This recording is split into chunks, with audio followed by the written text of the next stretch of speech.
What's up? What's up? What's up? What's up, big man? Is anybody out there? I apologize.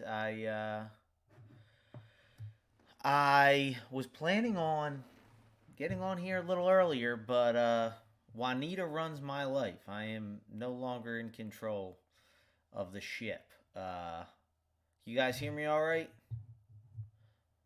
Looks like it's going good. Where am I at? I want to bring this poll up that I did earlier. There we go.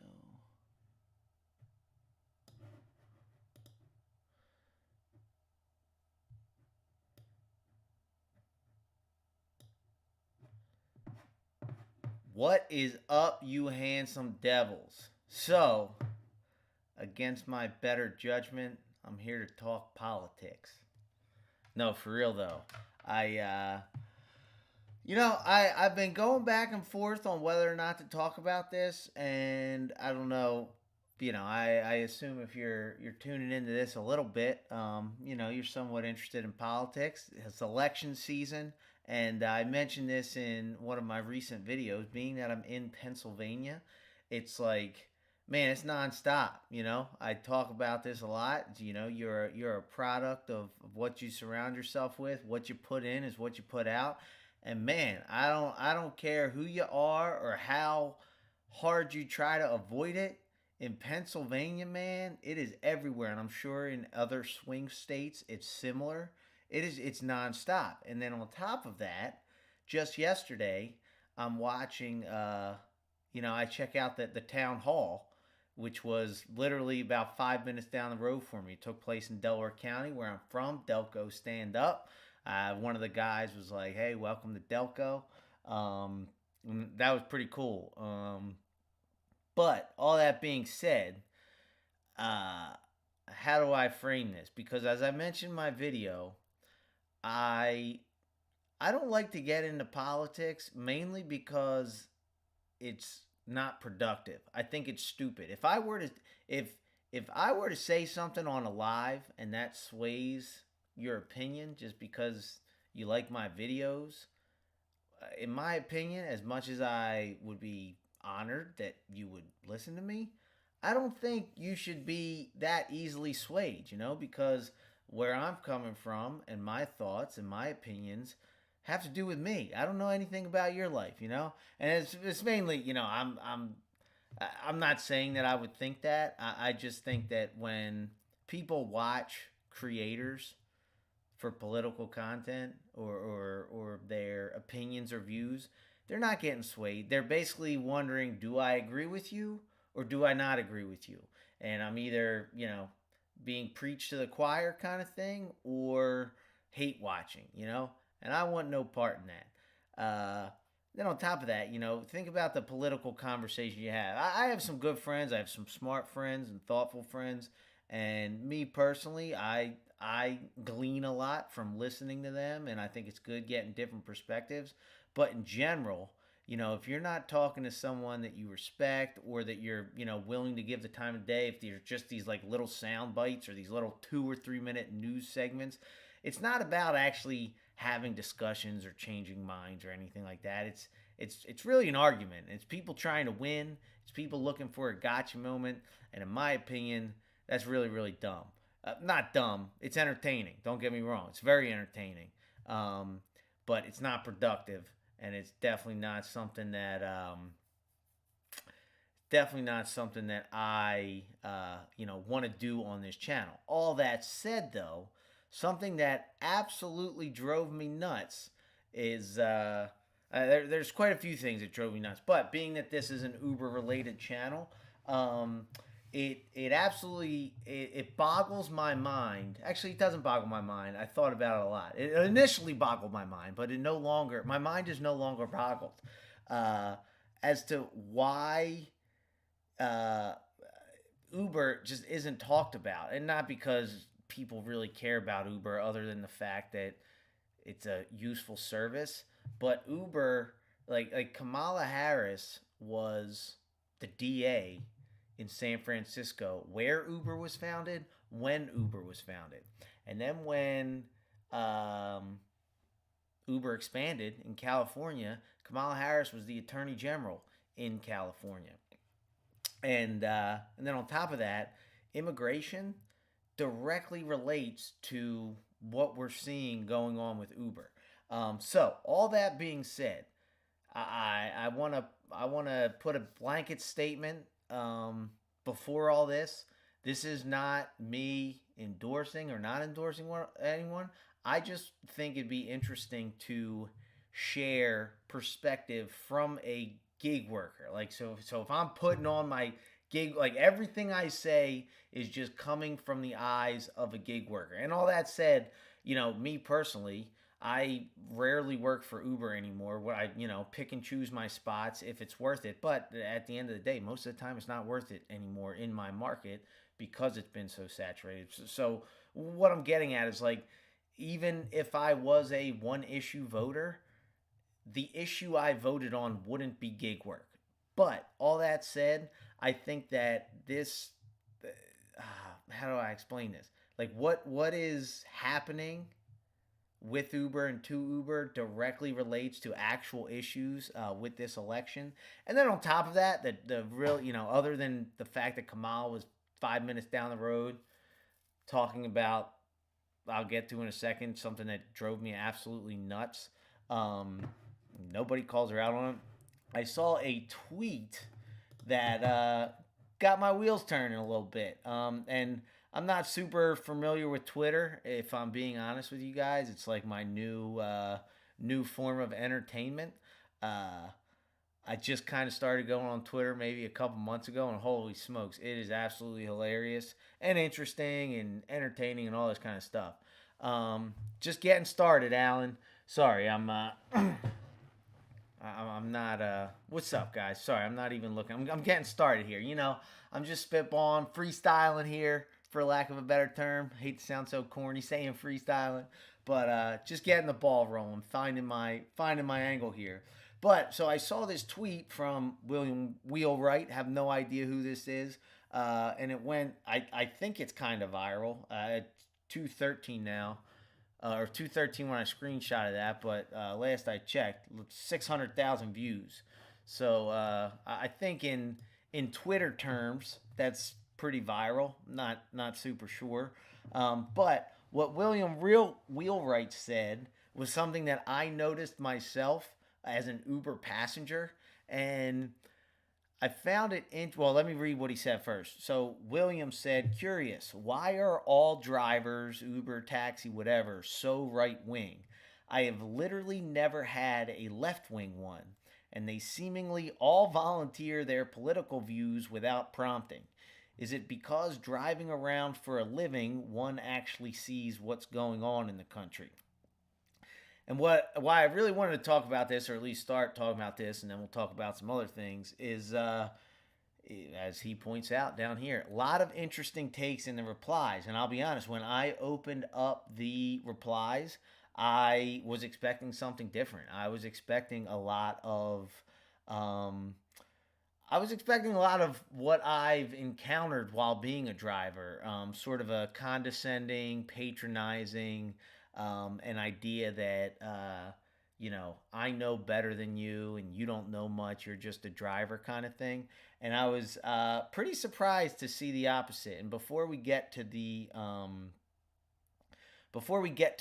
comments, the one thing I'll say about why are all drivers, and I know some people are already asking, like, are you a right wing, whatever. I mean, I'll be honest with you guys, and again, I'm not saying this to sway anyone's mind or whatever. I think, if I were to describe myself, I'd probably say I'm pretty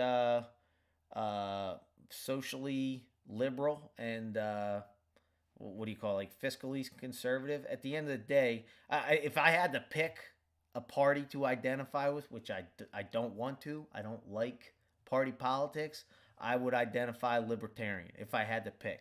At the end of the day, just leave me alone. That I don't care what you do, just don't tell me what to do, kind of thing.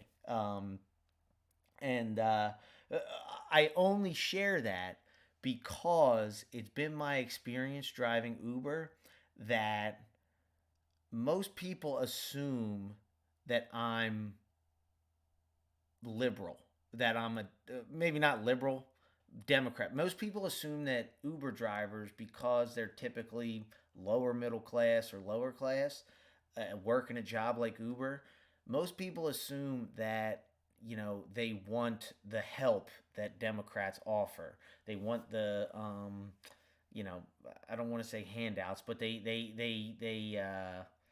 basically there's like this class envy, like, oh, f the rich people, f the billionaires kind of thing. And in my personal experience, not just me, but also talking to other Uber drivers, like, you know, what other people eat don't make me shit. You know what I mean? I'm not driving around worried about what other people are doing.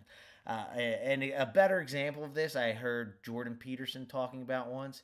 So, little known fact, this was like a deep cut. I was down the rabbit hole. I don't even know how I found it. But Jordan Peterson was actually a very liberal activist when he started out in his 20s. And he was in, I'm not super familiar with Canada, rural Canada. He was in, like, what we would consider to be like the redneck area in America, the mountains, West Virginia, whatever, the hillbillies, whatever. He was in that part of Canada, and he was basically knocking on doors trying to get people to register for their liberal party.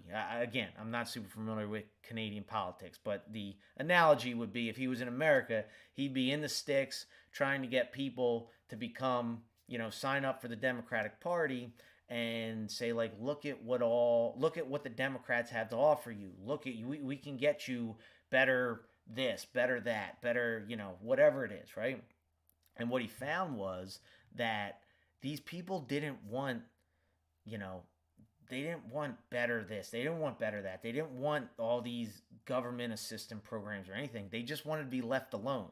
Why they were living out there in the sticks in the first place. Now, me personally, I don't live in the sticks. I live in Delco. But, some of these replies touch on it. And I think it's a very interesting.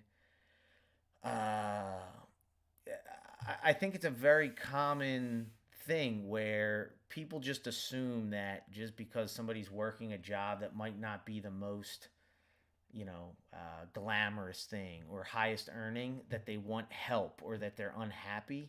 And in my experience, there's a lot of people, whether it's Uber or, any sort of entrepreneurial endeavor or a side hustle or anything where someone's basically just like, grinding in a sense.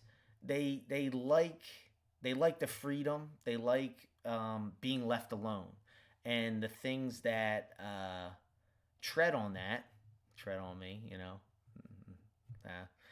but the things that impede on that being left alone, any sort of taxes or regulations or restrictions or political correctness in a sense, saying that, like, just going down that rabbit hole, anything that impedes on that is kind of like, hey man, I'm out here just trying to earn an honest buck. This is my second job doing this, and you're going to hit me with all this BS. And so to me, it's not very surprising that Uber drivers do skew right. And in my experience, the Uber drivers that I have do definitely skew right. But anyway, let me check out. I want to check out these comments, but then I'll read some of these replies. And some of these replies are like I thought really interesting, and things that I've thought about, things that actually part of this is self-serving. Is like I was happy to see in some of the replies or some of the things I've echoed in my book, which I know so many of you have graciously supported me with. And it reminded me that, like, hey, uh, I'm not the only one seeing this. You know what I mean? Like, it's not this made up thing that you know what I'm saying. But anyway, sorry, I'm tired. Juanita again, freaking Juanita. But the other thing I want to add, a little caveat to being a new fan of Twitter. Um, Holy smokes! some of these some of these tweets and replies, not just on this post, but like in general, is uncomfortably inappropriate. So that said, to spare us all and to not get me, kicked off of YouTube, what I did was, oh, and we'll talk about this poll in a second. But what I did was I screenshotted the replies. That way, you know, we don't I sifted out some of the replies so that we don't have to you know go through some of the nonsense. But oh yeah, I'll leave this poll up. So I put this poll up, because of this I was wondering it. And again, only 400 votes, and this is by no means this is by no means a scientific poll, right? But something I did find interesting is that uh, for and again, this we're taking this with a grain of salt. We're assuming people didn't lie. We don't even know if all of these people are from the United States. We don't even know if all of these people are of voting age. We don't know anything. But what is interesting to me is that if you look at the general population here, we'll say general population non-gig workers. Um, what's that? What's 25 divided by 55? We'll just say half. We'll round down. So 2-1 support Trump, whereas gig workers 3-1 support Trump. So it echoes the sentiment of this tweet that we're talking about, where the gig working space is skewing towards Trump as opposed to the general population, which again, and that's just an observation here. I'm not saying, and I have, actually, I don't take Ubers enough, and when I do, I don't, I don't typically talk politics. But to this guy's point, I'm not gonna make up a lie and try to be like inclusive. Like I've had left leaning Uber driver. Truth is, I don't usually talk about this stuff. But to this guy's point, and I want to see in the comments if you guys feel the same way. But like, there have been Ubers where these guys just randomly offer it up. And even though I'm honestly, when I signed on this thing, I was not planning on sharing my personal thoughts. I'm just trying to be honest with you guys, and I'm just doing this given the nature of the conversation. When I'm in the Uber, I will never when somebody says what they think, I'll listen. I'll placate them. I won't BS and say something I don't believe. But I won't get in an argument because there's no chance I'm changing their mind. But anyway, all right. Let me check out these comments and then we will read some of these replies. And yeah, I find them pretty interesting. And let me put this away. All right. First of all, shout out Tap Out Corner. Man, Tap Out Corner, Tap Out. If you guys listen, if you guys are wrestling fans, I got nothing but respect for Tap Out Corner, man. Um, Absolutely love that quote, though. Heard this a while back. Liberals look out for the group, conservatives look out for the individual. Since gig workers tend to be on their own, I think that's one reason they tend to lean right. And I think that is 100% spot on. And some of these comments echo that. And the other thing that we're going to see a lot of these replies to William Wheelwright say is that, you know, not only are gig workers on their own, they're also seeing like all facets of society, and with that comes the worst part of society.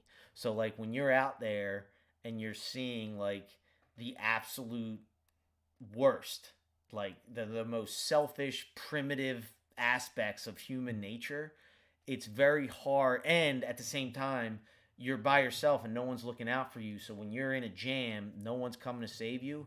It's very hard for you to wrap your mind around why why should we care about this group that's full of, not full, but in part made up of these losers when nobody's helping me when I'm trying my best, you know? So I think that's spot on. And thank you for the gift, man. What a guy. I'm telling you, if you guys like wrestling, 100%, recommend Tap Out Corner.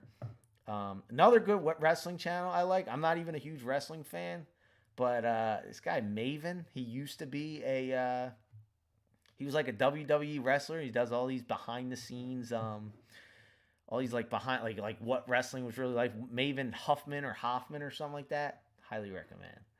Um,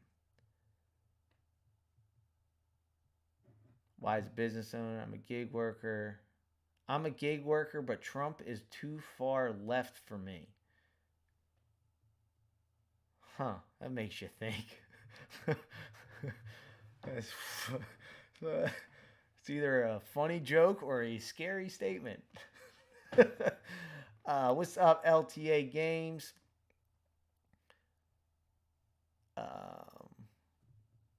okay, it's a joke.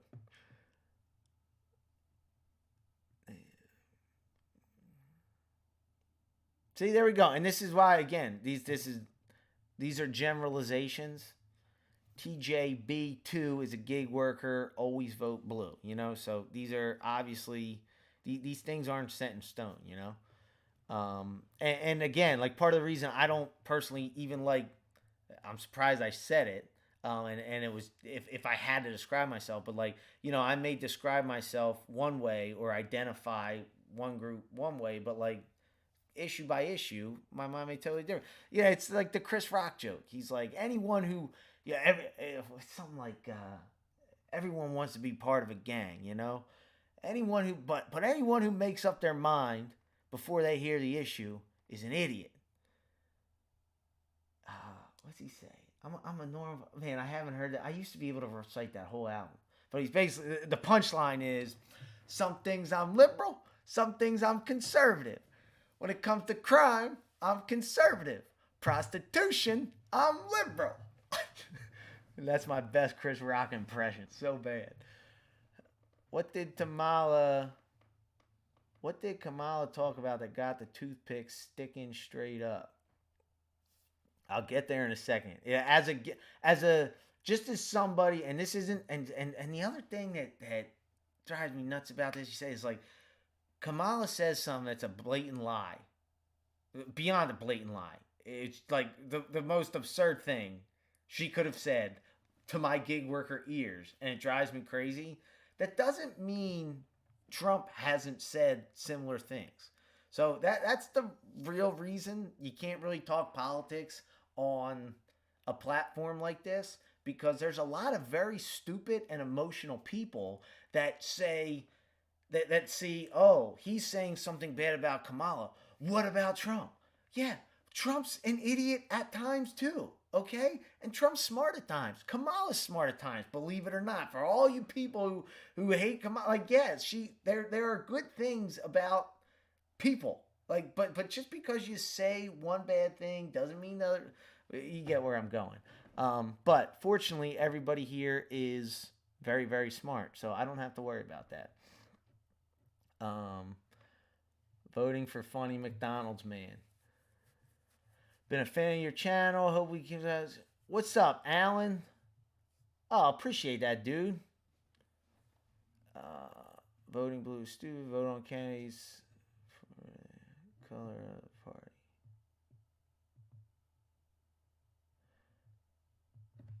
Whoever likes Social Security. I lied on the poll because I love skewing the results. Nice. Hey, man, sticking it to the man. You know, I respect that. Fuck the system.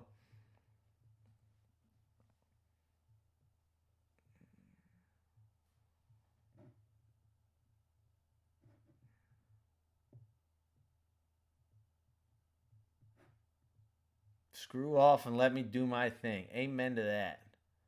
Yep.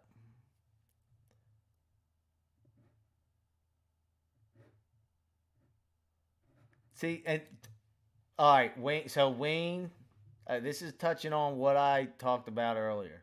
I swear, and it, and it, in my opinion, it seems that very. I almost, I think it's unfair to think that liberal and Democrat are the same thing. I think that liberal is like they're a different type of Democrat. And I'm even seeing stuff like this come out. Like a lot of people are saying like if the Democrats lose this election, they're going to realize that hey, we went a little too liberal and we got to get a little more Democrat. You know, we got to bring it a little more to the center. And yeah, so, and I swear, in my opinion, just like I would say to the other side, extremes ruin it. And so if you're going to call liberal an extreme, then yeah, liberals are the ones that are always assuming that Uber drivers want the Democrats to help them. And so, anyway, Wayne said, I had a passenger in my Tesla, FYI, who you guys aren't, if you guys aren't Uber drivers, you're not familiar with the gig worker terms, PAX means passenger. Never understood why the X became passenger, but it's a nice way to shorten it. So I had a passenger in my Tesla once who went on and on about gas cars and how they pollute, assuming that I was a liberal. I told her I bought the Tesla because every time I plug in a coal power plant fires up. Oh, man. Why do Uber rides turn political anyway? I think men just love throwing their political opinions around is what I think. I agree with that, but don't ever underestimate women either. I don't know why you would think women wouldn't do the same. It's men and women. People, I was thinking about this. Another reason why it's futile to talk about politics unless you're with somebody that actually wants to learn. Today, I actually had a good friend of mine ask me, he was like, look, honest question. And he asked me this. And it's a friend that I respect. He's very smart, but we disagree on things. And he was like, honest question, bada boom, right? And I was willing to answer that, right? But when you're in an Uber or if you're, just spewing things out on, whatever it is, looking for the gotcha moon or whatever it is, right? Like, nobody forms their opinion thinking they're wrong. Nobody forms their opinion thinking that they don't have all the information to make an opinion. Like, the people in the Uber throwing their opinions around think that they're right. So you're not going to be like, oh, by the way, you're not right. And they're just going to be like, oh, yeah. What was I thinking? And that's a men and women thing. I don't know why you think it'd be only men that does that. Can't speak. Very tired. Juanita. Yeah, and as Wayne says, almost every political passenger I can remember was a woman. What is a political passenger? Oh, glorious one. Oh, I think, again, apricot, passenger. What's up? Yo, what's up? You see that John last night?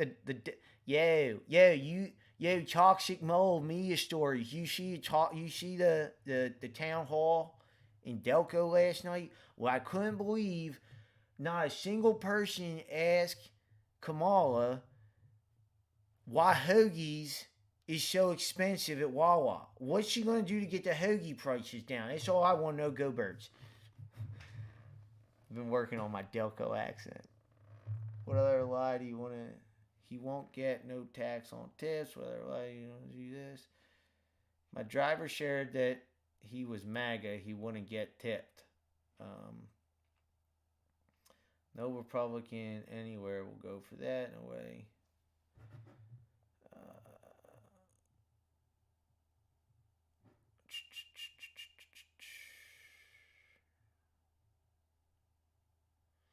I know. I know. I say her name wrong. It's something that I'm like, look, it's just it is what it is. I call it water. I call her Kamala. It's what I do. It's if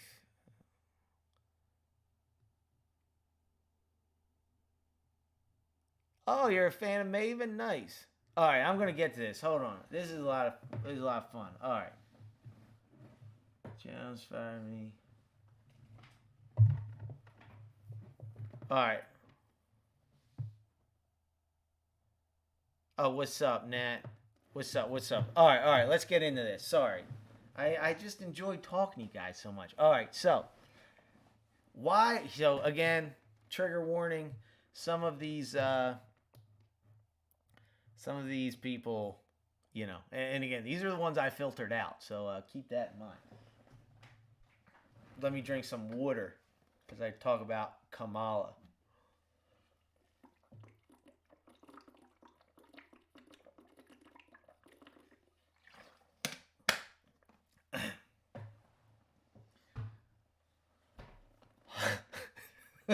Coming in hot, man.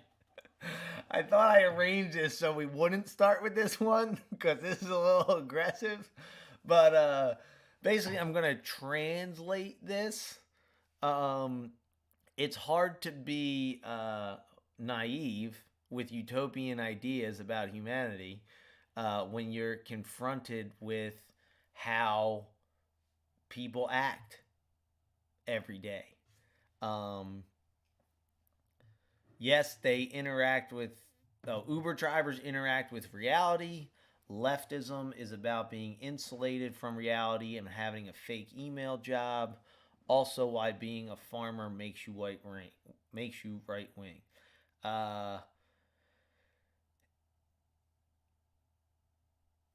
yeah, I mean, I don't know about the farmer thing. From what I understand, I've actually, man, there's this guy on TikTok. He used to have longer hair. I don't know if he still has long hair. I think on Twitter his name's like Thrilla the Gorilla or something.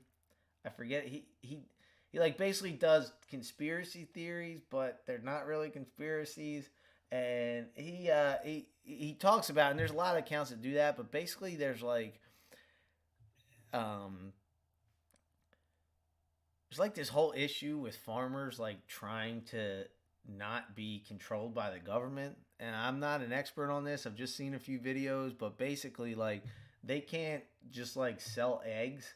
And on one hand, I get it. I guess they want to regulate food for safety, but the way it's presented and explained, it's really not about safety, or at least what it has become.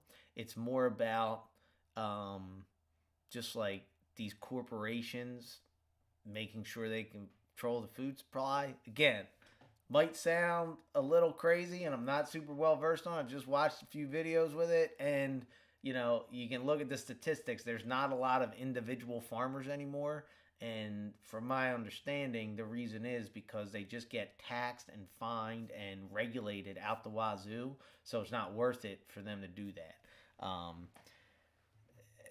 So I guess what I'm getting at is just it's hard for me to see that middle tweet because I'm like the reality they deal with is different than like dealing with passengers every day.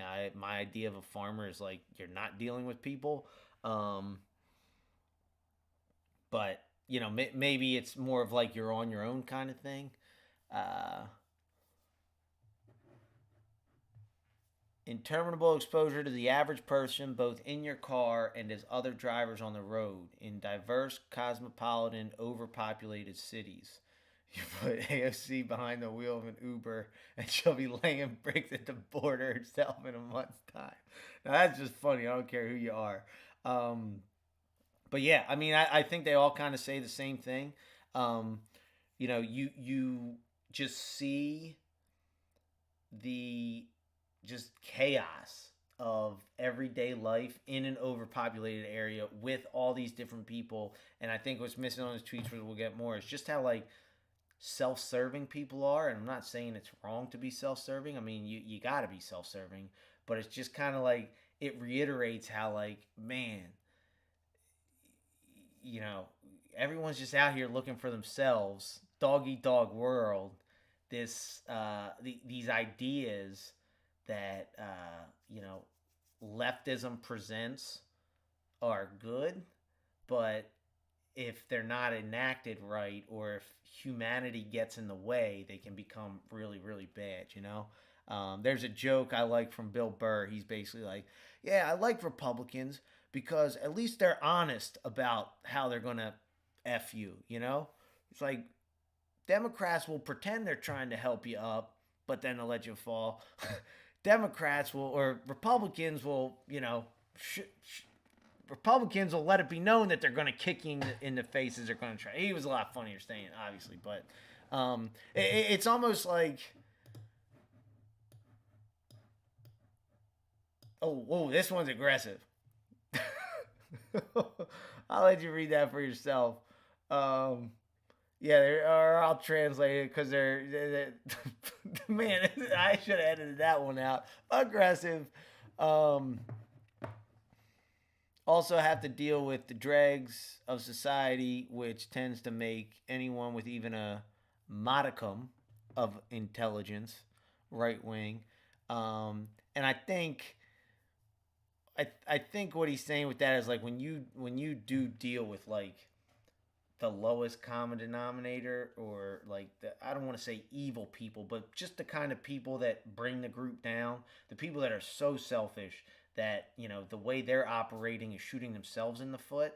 You're like, man, why would we have a sort of group think to help somebody that doesn't even want to help themselves?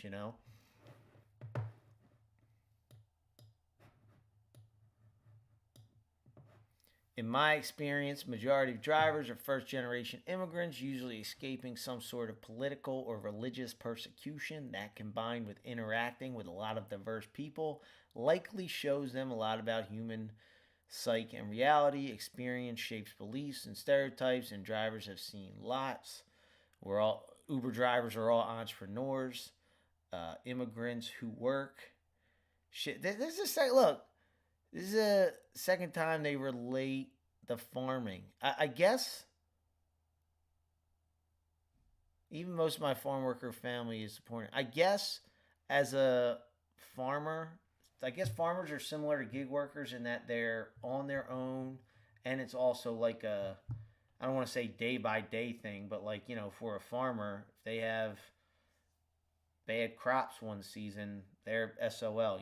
Again, I don't know nothing about farming, so I'm just thinking. I love this one. This is one of my favorite ones I saw. Excessive doses of reality leans people to the right. Excessive doses of aspiration leans people to the left. And I absolutely love that, because the thing that nobody talks about, because it's like it's really easy to crap on, leftist ideas, is like in a perfect world, like, yeah, in a perfect world, communism would be the best thing ever, right?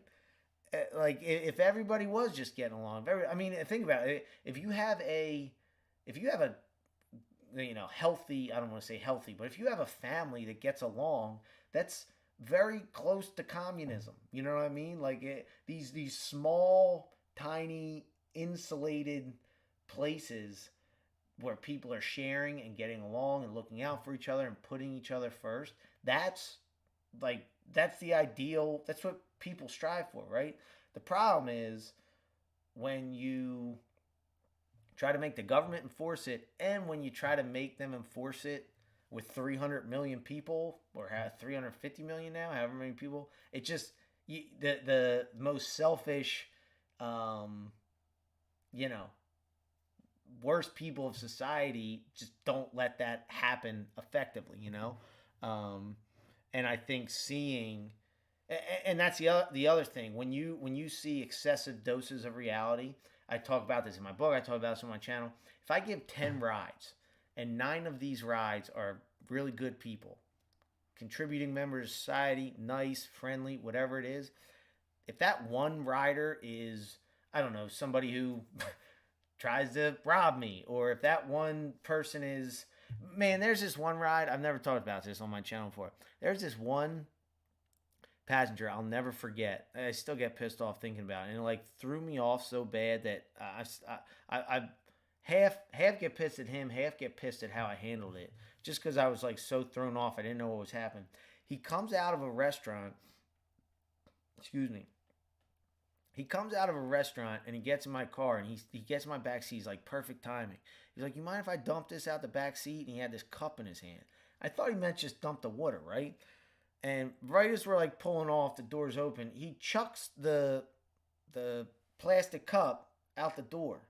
And like I'm already driving, and again, I should have stopped and gotten it. But like just that right there, just like the fact that this guy would litter, like to me, littering is like one of the like just the crappiest things you can do. Like, you got to be a real piece of crap to just throw things on the side of the road, you know? And I'll even go so far as to say, is like, look, if you're stuck and you can't carry or whatever it is, like, at least put it like in a corner or like something. But when you just chuck something in the middle of the road, like, you're a piece of crap, right? But it gets worse. So we're driving and he goes, man, you came at the perfect time. uh I I forget what he said exactly, but basically what he alluded to was he ordered the Uber, told the waitress he was going to step out and had a cigarette, and then he jumped in my car and he ditched the bill. He ran it on the bill. And I'm like, are you kidding me? You know what I mean? Like that person, you he makes society not work, you know? And so when you see that, but what I'm getting at, so I can give 10 rides and 9 of those rides are, I guess I probably gave 9 other rides that day. I don't remember a single one of them, but I remember that guy. I remember exactly the diner I picked him up at, and I remember where I dropped him off, and I pretty much remember what he looked like. And it's like, that's the guy that stands out to me. So when you get excessive doses of reality, it makes the it honestly makes you think, like, you forget about those other 9 rides, and it makes you think that, like, yeah, nothing will ever work, because the world is full of those people. But it's really not. It's really only 10% of those people, but we don't know how to, rationalize stuff like that. What else we got? Predominantly men, foreign countries, socially conservative. I've never thought of that. Sole proprietors, their own small business, fiscal conservative, exposed to the hoi polloi. I don't know what that is. I had to look that up. Basically, like the common population. And they've either decided to start this as a full time job or side hustle to pull themselves up by their bootstraps and believe everyone else should do the same. And I think that's spot on. It's, the left is more like the government will assist you or help you, which again is a good thing. But when you're constantly left out on your own, something I thought was really interesting about that was how a lot of Uber drivers now, especially, are immigrants, and a lot of foreign countries they come from are socially conservative, which I never thought of that. Um, did I? It's a global phenomenon. See this down at the bottom. I meet a Mohammed here in France once every couple of weeks who drives for Uber and is a vocal supporter of the portion which wants to kick him out. Trey Bazaar, I remember it said. I think it's somewhere later. I just thought that was funny because I meet a Muhammad. And it makes me think of the super bad, super bad McLovin. It was either McLovin or Muhammad. Why the fuck would it be Muhammad? It's the most popular name on earth. Read a book. Oh, man. Oh, I love this one. It's a subtle way of saying I have a pew pew, which I don't know if that's true. Oh, this is crazy. Let me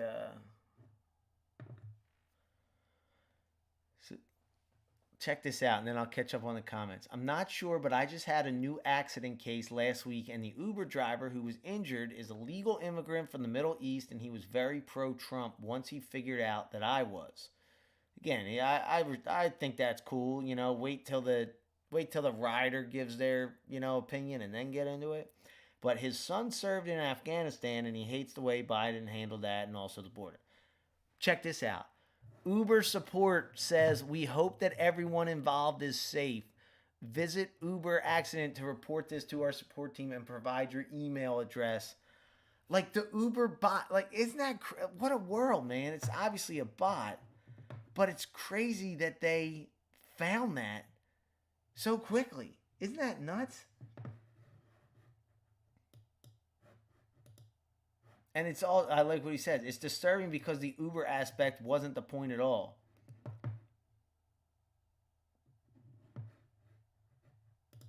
What else we got? All right, let's check this out.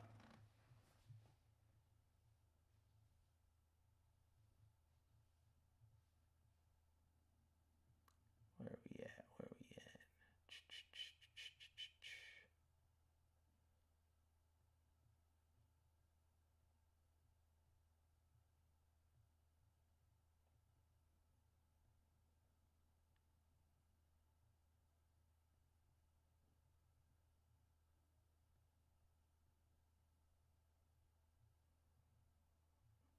Daruba used to like this channel. Not anymore. Goodbye. This isn't an airport. Thanks, Nat. Yeah, oh, look. Now Apricot knows what a passenger is. Isn't that funny? Um, yeah, the first time I came across that, I was like, what is. I was so confused.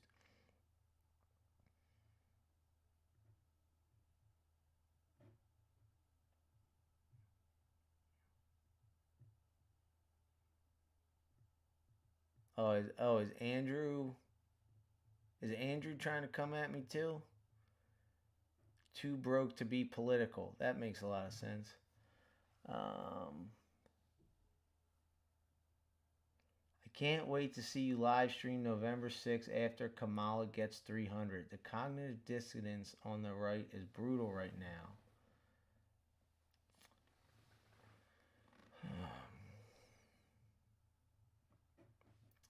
Most people loved it. Small percentage seen the media. Wow, 3 to 400 rides with a dog. That's impressive. That is very impressive. Those dogs are cute too, and I only know that because there's the what do you call that? There's the crypto, the Shiba crypto. I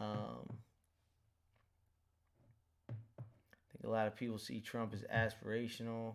He's all over rap music from the '90s. Grew up in a town right above the Lehigh Valley called Rosetto. That's how the people there grew up.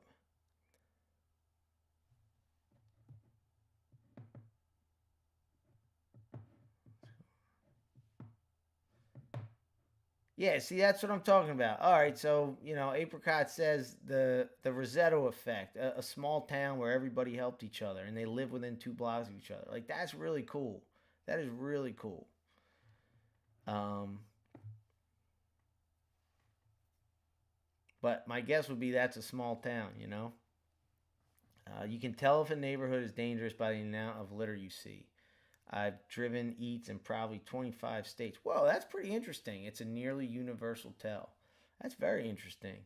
And that's cool. You did that in all those different states. Edits asked, do I think driving for Uber Eats on an e-bike would be profitable? I live in a small town. To be honest, I know nothing about Uber Eats and how it works in a small town. I do think an e-bike would be better than a car because you're not paying gas, and uh, in my head I'm like you can get around quicker, but I don't know. I guess all the parking and finding spots for the car, but it's a small town. There's probably street parking. So I don't know. I don't know. Personally, what I've seen across all gig apps is that right now it's a rough go out there. There's just not a lot of money to be made. But every town's different, every market's different, and like I said, I don't know much about Uber Eats. So, um, all right, all right, all right. So yeah, these are a big part of. These are like you guys are getting the gist. Oh, this was another good one. Certain ideas have zero traction if you have to face enough of the world every day. The average guy who goes around the city every day getting things done isn't going to get swayed by issues like free abortion for immigrants. If anything, they would get mad they pay the bills. That's, that's just an example. But, like, to that point, driving around Philadelphia, driving through Kensington, which is like, if you guys are on YouTube, there's a video that pops up about it every other day. It's basically an open air drug market, right? And it's absolutely bizarre, like driving through Kensington or hearing about all these shootings and crime and this, that, and the other, and then watching the news and seeing them talk about issues that have zero effect to me. You know what I mean? And yeah, so to that person's point, like yeah, these ideas of progressing forward and like making this ideal society, it's hard to look towards the ideal when you got reality in front of you that really needs to be fixed and it isn't being addressed. And again, it goes back to that quote where excessive doses of reality, you know, lean right, excessive doses of aspiration lean left. Um, and excessive doses of either one aren't good because, like I mentioned, if I'm constantly seeing all this bad stuff in the city, if it makes me think nothing can ever be good, you know, and that's not true because we live in a great time to be alive. Polling all types of drivers would be an interesting metric, and I actually thought of doing that, but I was like, it's a little too late, uh, and mainly I didn't want to just. I didn't think a lot of drivers would like it if I got in the car, ask them a question, and it would take so much time for so many of them just say no. And truth be told, I think most people already know the answer. You know.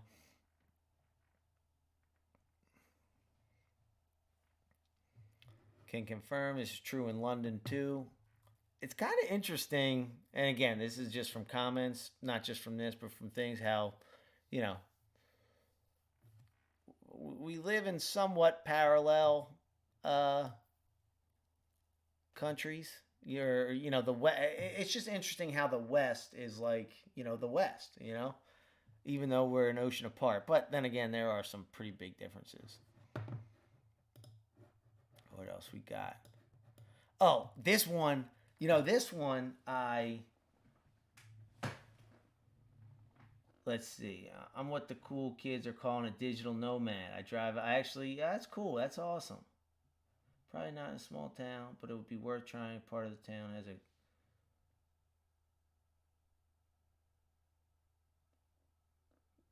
good point. Yeah, that's a very good point. Hope that helps.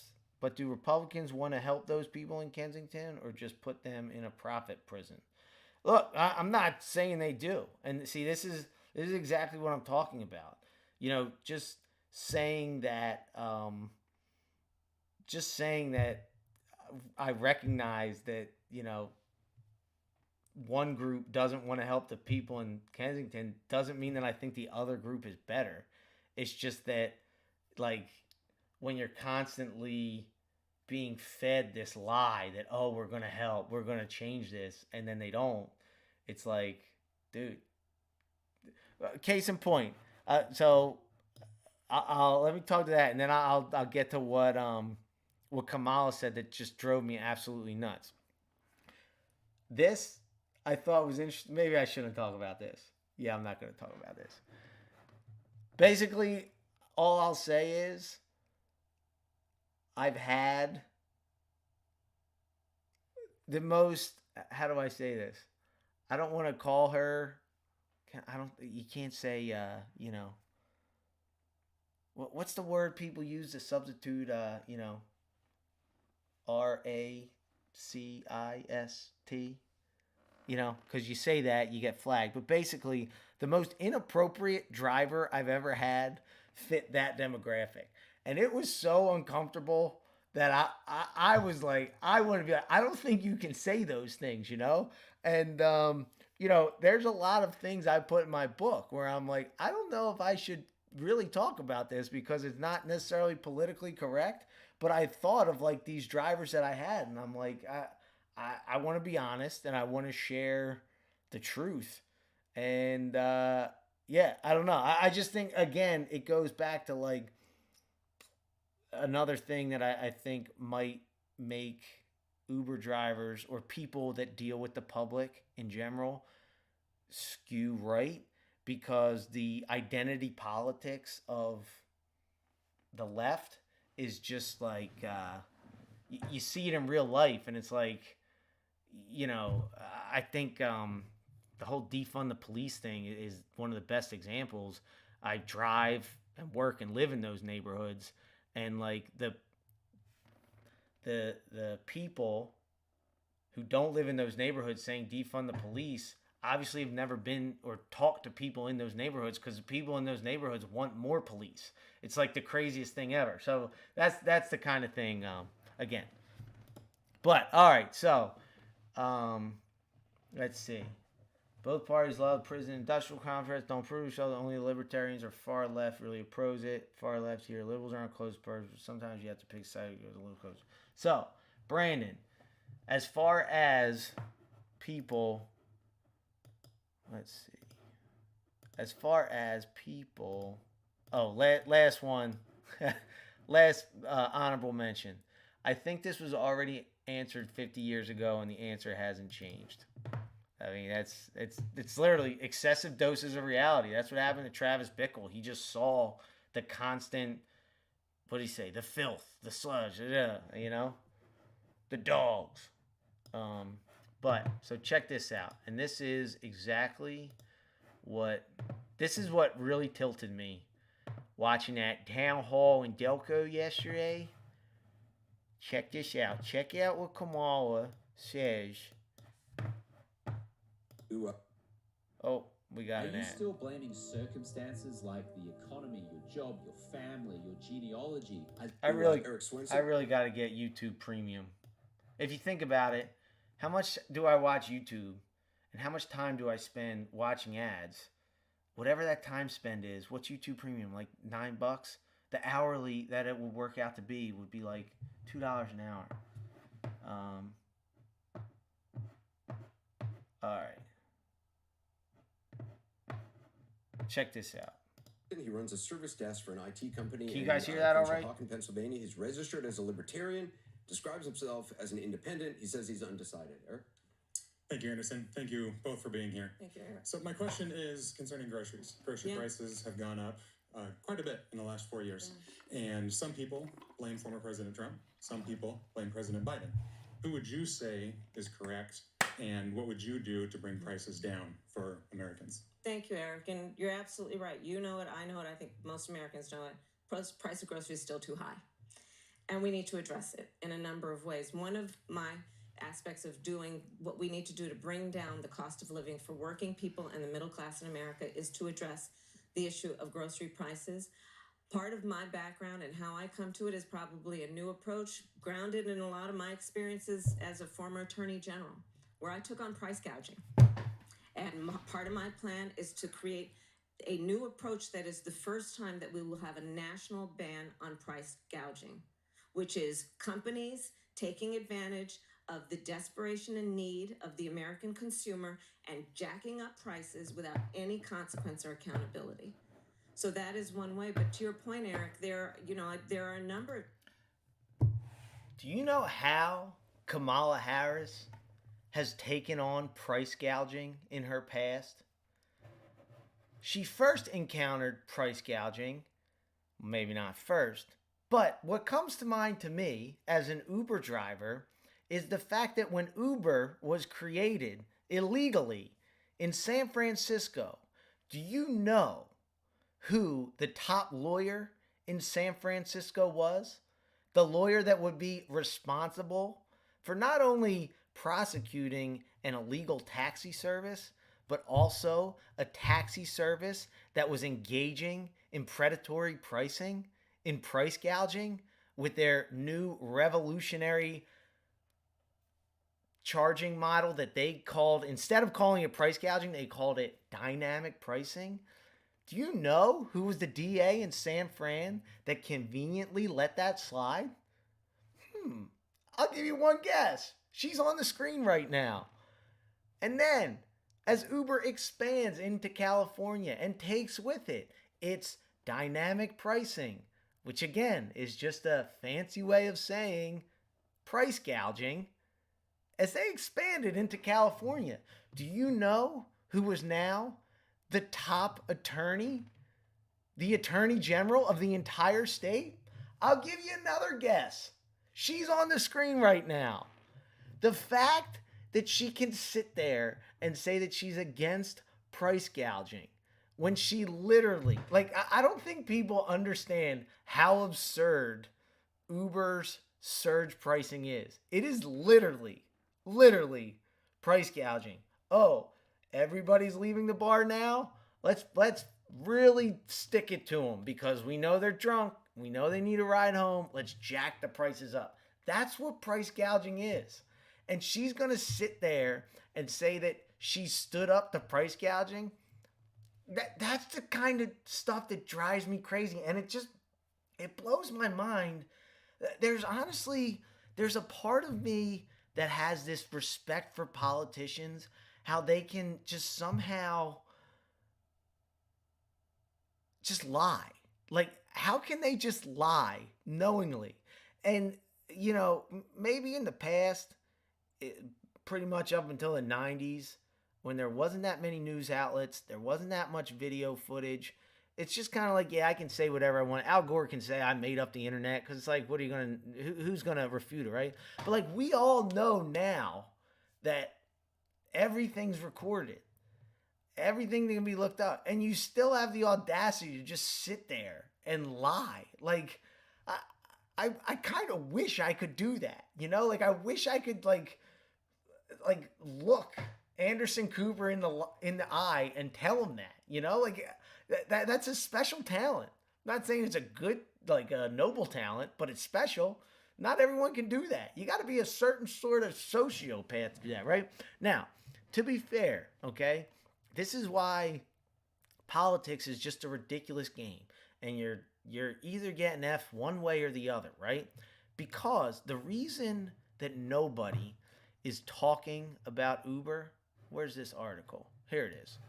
If you guys are interested in it, I'm not going to sit here and, read this article with you, but if you're actually interested, you can check out this article from the American Prospect from August 19th, 2020. Kamala Harris's Uber test. Now, the thing about, how do I explain this? The reason people don't talk about this is because this is evidence that, it's evidence that politicians don't give a rat's ass about, the regular average Joe. And the reason why this isn't a talking point for conservatives is because what Kamala Harris did was actually very pro-corporation and pro-business and pro-innovation, right? And the reason the left isn't talking about this was because what she did was very anti worker or, laborer, common man, whatever it calls. Like, basically, she did this because it's just the way the world works. The corporations run politics. Okay, her brother-in-law is the chief lawyer, the top lawyer at Uber. Okay, and if you don't think that that's helping Uber get away with all these illegal practices, I got a bridge in Brooklyn to tell you. But basically, what I'm getting at is what Kamala Harris did by not prosecuting Uber allowed for all this innovation, allowed for the taxi industry to get completely dismantled, allowed for Uber to grow and offer this service that, let's never forget, it is a million times better than what we had with taxis, right? Taxis absolutely sucked. And now we have this thing because Kamala Harris didn't stand up to the corporate. She didn't restrict their growth. She didn't inhibit, the innovation or anything like that.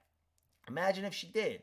Imagine if she did say, Uber, you can't do that. That's illegal. Uber, all of this is illegal on so many levels. I'm going to prosecute you. The right would be like, this is a communist government. A communist government isn't letting business thrive. California is basically, communist China, whatever it is, right? But she didn't do that. She did a very, fiscally conservative thing and just let this business run free. And as a result, totally screwed over everybody in the taxi industry. And on top of that, created this corporation that just not only price gouges its customers, but has completely taken advantage of its worker by not qualifying them as employees. And so basically my point is, this isn't a right or left thing. This is a have and have not thing. This is the fact that, there's a corporation with billions of dollars to be made, and that's who wins, So yeah, that's my little spiel. And this is kind of funny. This was funny to see. Uh, oh, hold on. And if you don't, if you think I'm just like being a crazy person right now, check this out. Again, this might sound. I don't know if you guys saw this. So Bill Clinton was talking about Laken Riley. She was a woman who was unfortunately murdered by a illegal immigrant. It's very sad. What bothers me is how like it's used as a talking point. It bothers me because again, like I'm not right or left. It bothers me because again, driving around Philadelphia, reading the Inquirer, just being having my eyes open. Do you know how many people are killed every day in Philadelphia? I think we have more bodies than days. And there's definitely more shootings. I think I think we average like 3 shootings a day, right? And none of that gets ignored. None of that gets reported on. None of that gets campaigned on. But, you know, and don't get me wrong, this is a worst nightmare experience, you know, no matter who did the crime. To be a victim of that. It's terrible. Don't get me wrong. But like to use it as a campaign point, it's like, do you actually care about that, or are you just making it an issue? Because there's a lot of victims of the same crime, but because they don't fit this issue, you don't care about. But the part of this, so that's what was focused on. But the part of this that went missed is listen to this. I hope you can hear it. Trump killed the bill. Yep. The bill was being written by senior Republicans in the Senate, and he killed the bill. Why? He had a case in Georgia not very long ago, didn't he? They made an ad about a woman who had been killed by an immigrant. Yeah, well, if they'd all been properly vetted, that probably wouldn't have happened. But if they're all properly vetted, that doesn't happen. And America is not having enough babies to keep our population up. So we need immigrants that have been vetted to do work. There wouldn't be a problem. And he couldn't keep people all torn up and upset. That right there. Like he said the quiet part out loud. That this is what the elites, for lack of a better term, I hate saying that because I'm elite. You're elite. We're all elite. This is what the people that have the money, okay?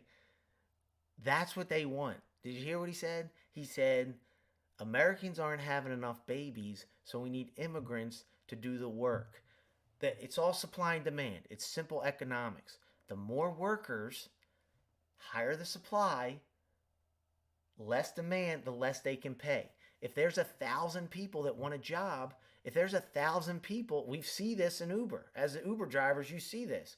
Brandon, I know you commented on videos that you don't drive Uber anymore because it's not worth it anymore. Because there's so many drivers now that the prices are so low because Uber knows I can offer this lower and lower and lower because somebody out there will take it. So basically, this whole immigration thing is about money. The more immigrants, it means the more workers. And if you want to look at the numbers, I encourage you to do that. The amount of people that, and I'm talking documented immigrants. Like we're not even talking about illegal, documented immigrants. The amount of people, I think it's like 50% don't have college degrees. And so what are you going to do when you don't have a college degree? What jobs are you going to work? You're going to work the kind of jobs that used to be side hustles for, you know, middle class, lower middle class Americans, but now you're going to work jobs like Uber or DoorDash because the countries you're coming from, the dollar is worth so much more back there than it is here. And so it boggles my mind that he said the quiet part out loud. I mean, I don't know if he's just kind of like too old to care anymore or if he's like, you know, getting a little senile, but he's just like, he just admitted, he's like, look, we want immigrants to make wages cheaper for the corporations. Like, he just said that. It's crazy. Absolutely crazy. Oh, man. Oh, and then I saw this. This was kind of funny to see.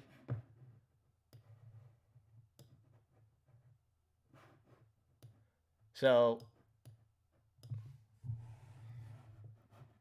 Kamala does enough on her own to not present well. So I want to give a disclaimer. This isn't actually 2020. I don't know if you can see it here. It's not actually in 2020. It's 2013, which is interesting because, that's like, I think 2 years into Uber. I think Uber was 2011, and she's either the attorney general at the time, or she's the district attorney of San Fran. But she's speaking to high schoolers, so she's going to, sound like she's speaking very simply, which she is. But at least she's speaking to high schoolers. Whoa, what happened here? But it's interesting to hear her talk about Uber. This is 10 years ago when not everybody knew what it was. Who of you has heard of Uber or these other car services, right? Where you can go onto your smartphone and you can, through GPS, get a car to pick you up. And that car will know where you are because of the GPS, and you'll know what cars are in that area because of GPS. And so you get in the car right away and you're off. Very efficient. Changing one of the oldest business models called taxi services. Have you high schoolers ever heard of taxi services?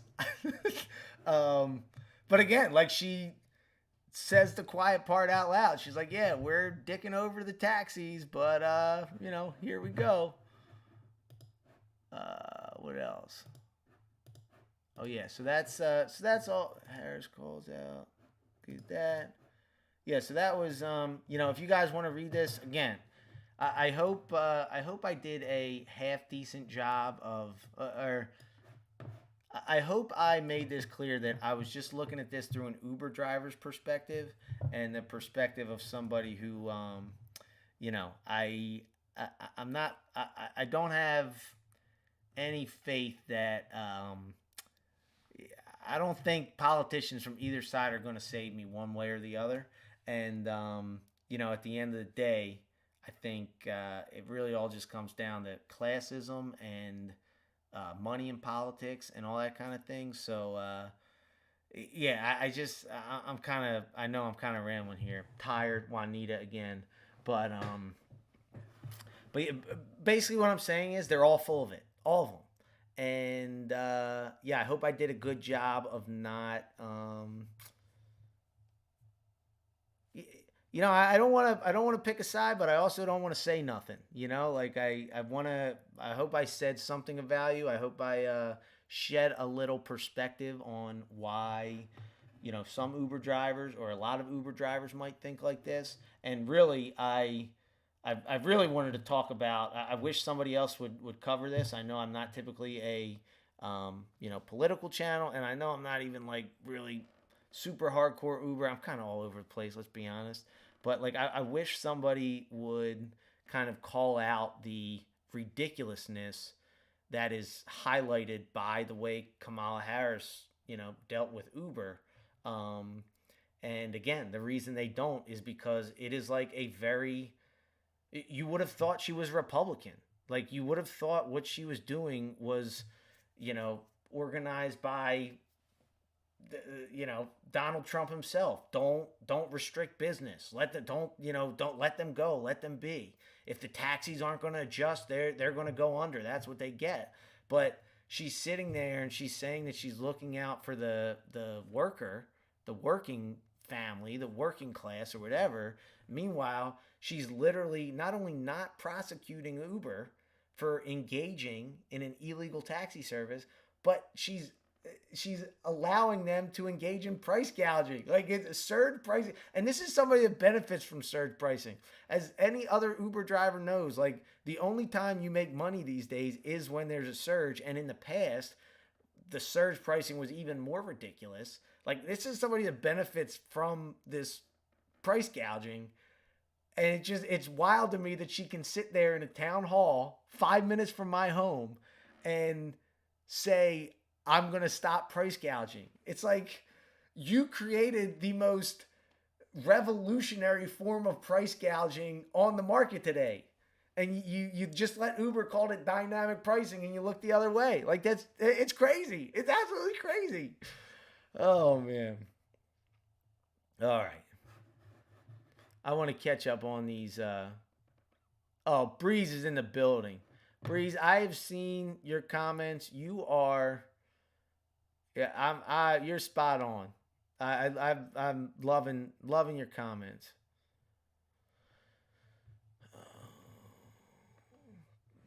Close to perfect. What you said, right?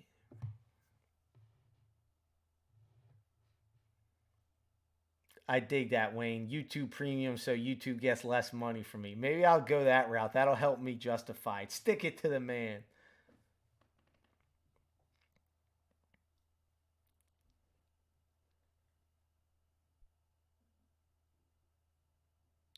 It's like Bree says, it's like the high school elections where the kid running for school president says they'll make longer lunches and vending machines with candy. We all knew it was a lie, yet we all voted for them.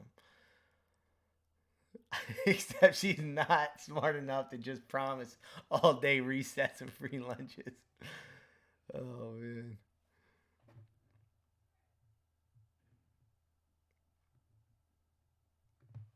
The taxi episode of Nathan for You was legendary. That Spicy Nugget, I don't know what you're talking about, but if you're still here, and if my memory serves me correct, you're a Mets fan, and you got the best of us. Congratulations. Believe it or not, I was kind of rooting.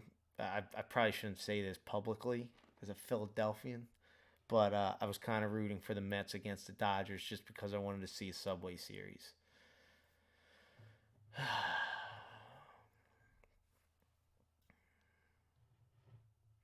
Two sides can't even agree.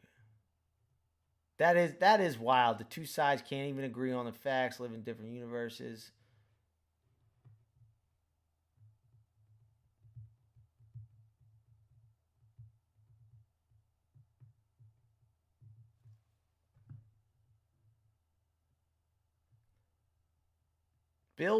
Bree says Bills always has filler we all try to pretend doesn't exist. I agree with that completely. I wish there was some sort of law or something. It's like just have one line item per bill. Life would be so much easier, and that spot again, Bree, spot on. Brandon says Republicans take that anger out on the immigrants, and that's not cool in my book. I disagree with you. I think it's unfair to generalize all Republicans, especially it doesn't make sense because there's a lot of immigrants that are Republican, so they're not taking it out on themselves. Now, if you're talking about Republicans saying that they need to be legal immigrants, I think that's a whole different topic because it's not about the immigration. And that's something I hear a lot. That's, people saying I'm all for immigration, just do it legally. And I think that's a very different thing. What I'm saying is, and look, and I'll preface this by saying if I was in a crappy situation in a different country and I thought my best bet for me and my family was to come to America, I'd do whatever possible, right?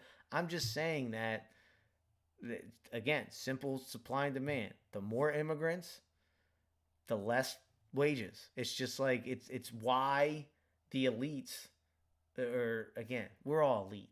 Fuck, they ain't elite. We're elite. But it's why the people in power want more immigrants. That whole thing about population control and all that's garbage. Wealthy people want more people because it means more workers and more consumers. So, yeah, I don't, I'm talking, I'm talking about legal immigration. And I'm not saying it's, right or wrong. I'm just saying what happens when it does happen.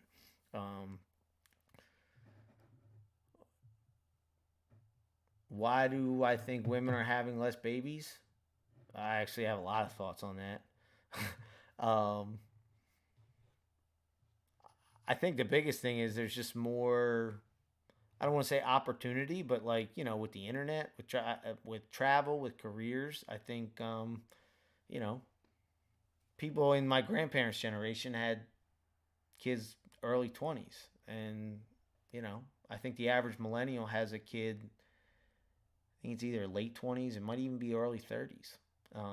So time is just one thing.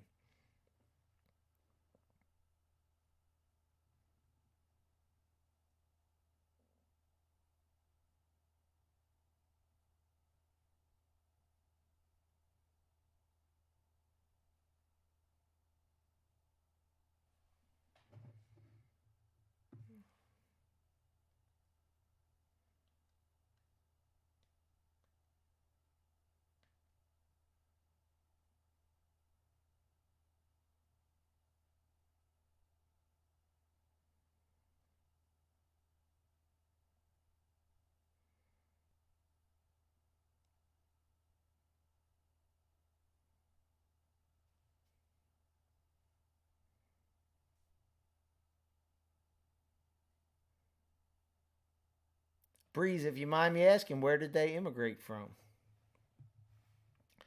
I became a Mets fan. Oh, that's pretty cool, Wayne. Became a Mets fan as a third grader in '86 when Bill Buckner booted Mookie Wilson's game-winning ground ball in Game 6 of the series.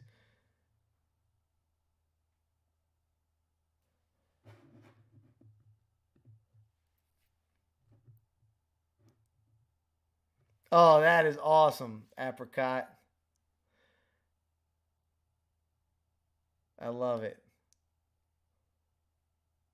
I know it was hard for me. Don't judge me for saying I was rooting for the Mets, but I mean, a Subway Series is pretty cool. You got to admit that.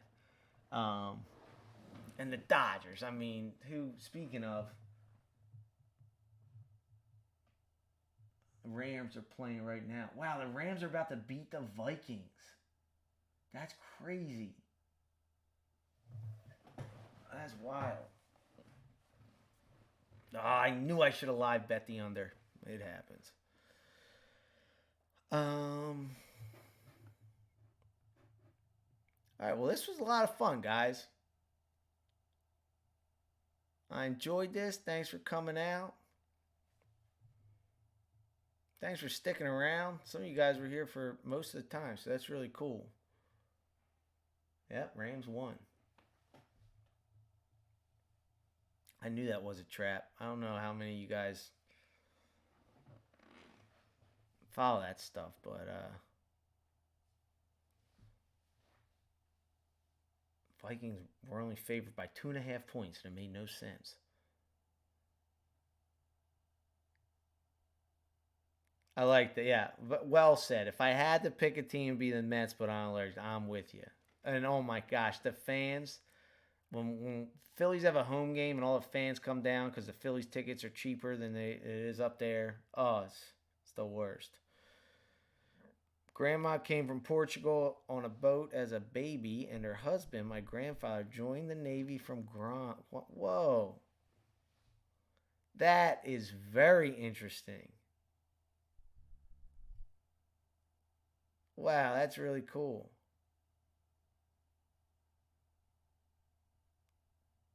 Grandfather was on Guam during the War in the Pacific. He was only 17 in the Navy. Saw his family enslaved and tortured. A lot of my family died then. That is wild.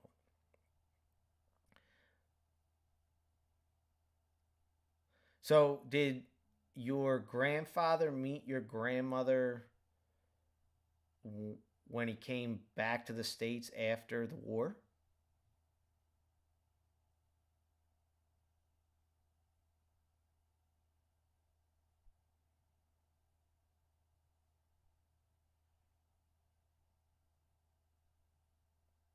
Wow, that's really interesting.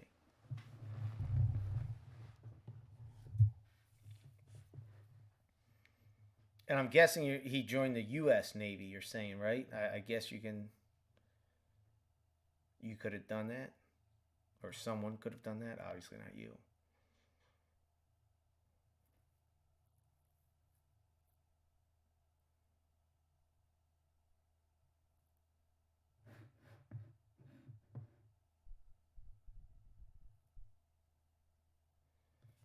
Breeze, you got the chat on the edge of our seats. It honestly sounds like a movie. That's the kind of thing I love history, and that's parts of history that like I would have never known existed. Like I didn't know that people in those countries could join, like, the force of the country they're not from. And that's wild. He was basically segregated to a certain job.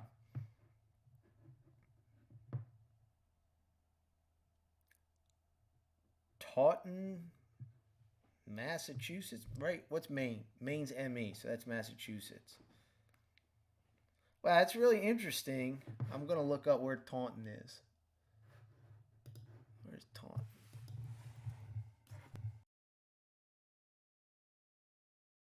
This because maps.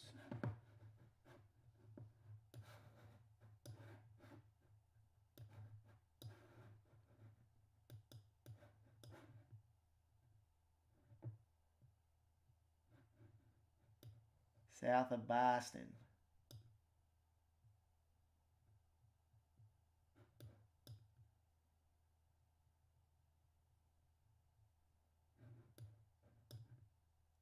Now, what I'm looking for, I forget the name. I think so.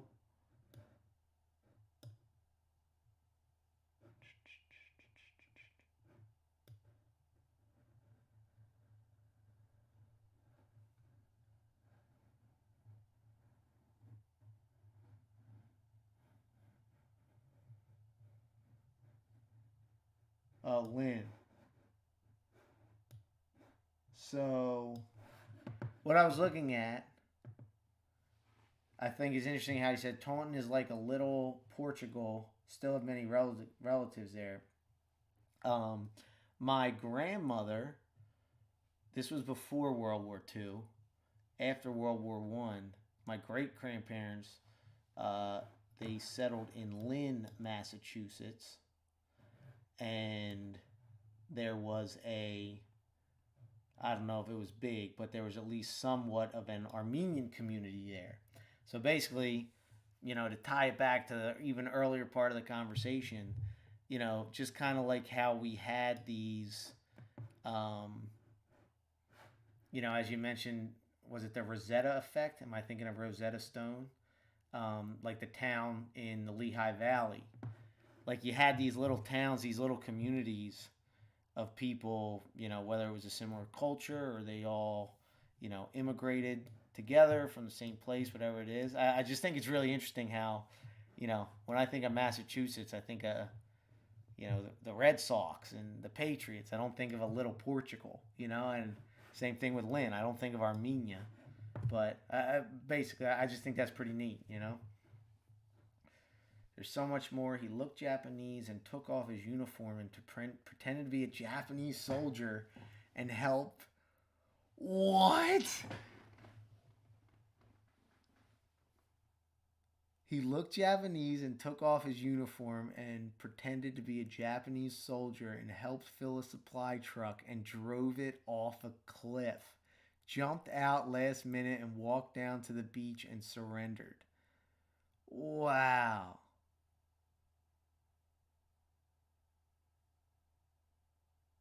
What? There are many memorials on the island for my family. I'm guessing that's your last names. My great-great-grandfather was the king of Truk Island. My line is considered royalty. That is crazy. I'm definitely looking up Truk Island. Oh my gosh. Oh yeah, I don't know if that's right.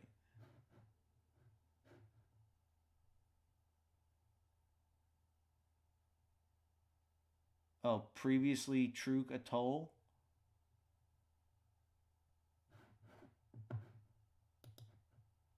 What?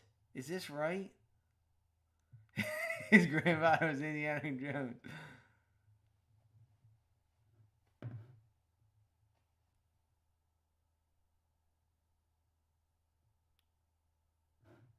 Is this right, Breeze?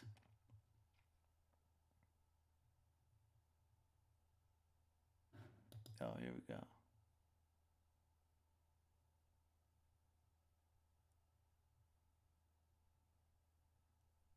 I don't know what I'm looking at, to be honest.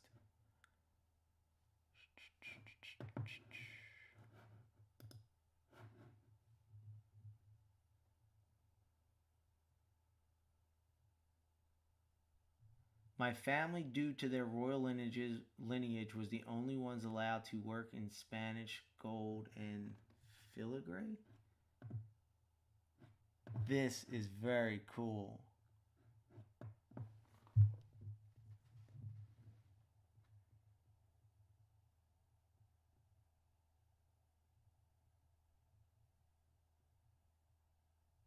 The lagoon was known mainly as Truk until 1990. Wow. Wow, that is so cool.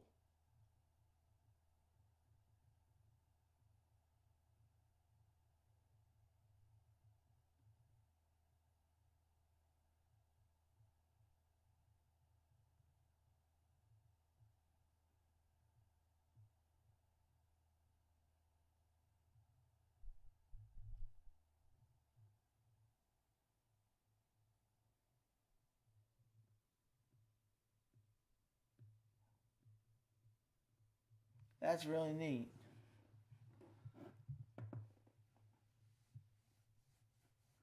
That is really cool. That's really neat. Man, this is exactly what I'm talking about. You know, like I know this is a chat, but like the more people you meet, and I think when part of the reason I like Uber, is like you get to meet. You know, like you could have. I know we know each other via YouTube, but like you could have been a passenger and had all this amazing, interesting history. You know, and like your relationship with immigration is very different than mine, you know, and again, that's why to tie it all back, talking about politics can be very fruitless because unless you're willing to like be open minded and recognize that like we're just so different, like man, that is crazy. That is crazy.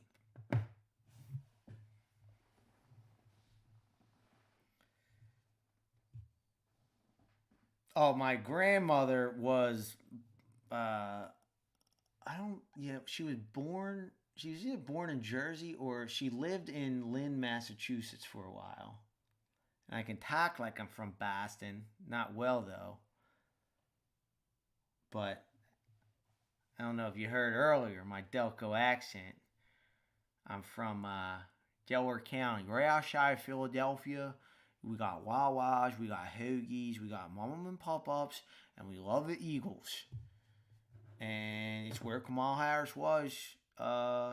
She was literally 5 minutes down the road from my house. There was so much traffic yesterday, it was driving me nuts. I was just trying to get a hoagie and some water ice before Rita closed for the winter, and it took me 20 minutes just to get downtown Shawan. I couldn't believe it.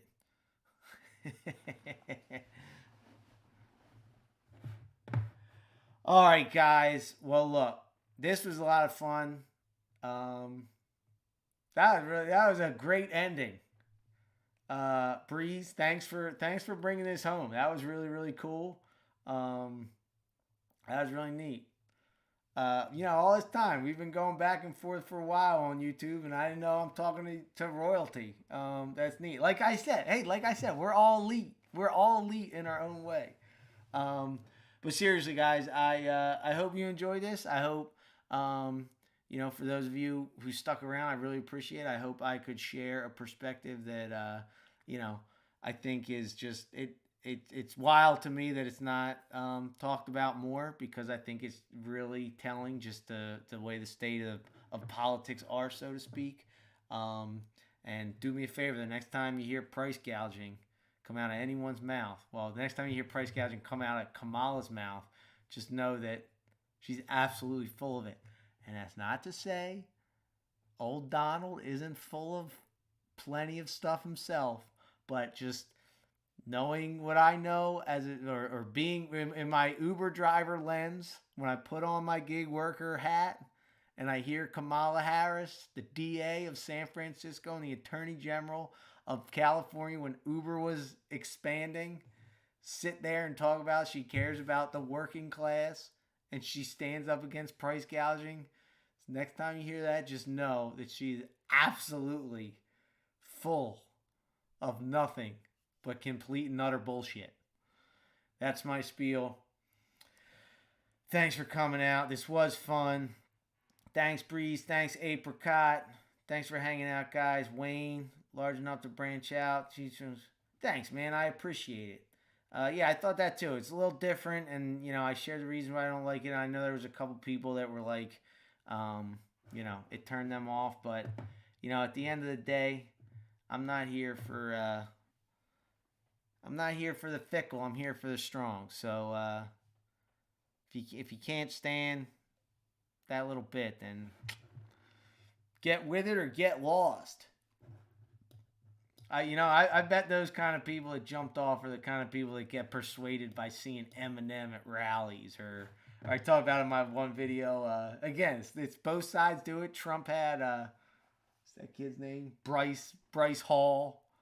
Like, it's just, I think anytime a celebrity or influencer is like, there should be a law that they shouldn't be allowed to be with politicians. Like, what was, I saw Bruce Springsteen was playing at a Kamala Harris rally tonight. Like, I like Bruce Springsteen. What the hell does he know about politics as it affects me? Like, oh, you're just going for the emotional appeal. You're trying to persuade the idiots of society. I got it. All right, guys. Thanks for hanging out. Catch you on the flip side.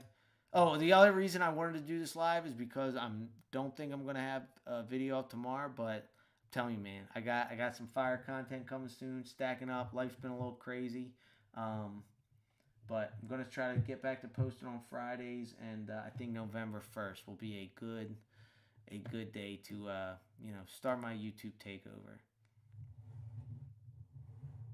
We don't grow up, we just get older. Amen to that. All right, last thing I gotta say, because this is the funniest thing ever.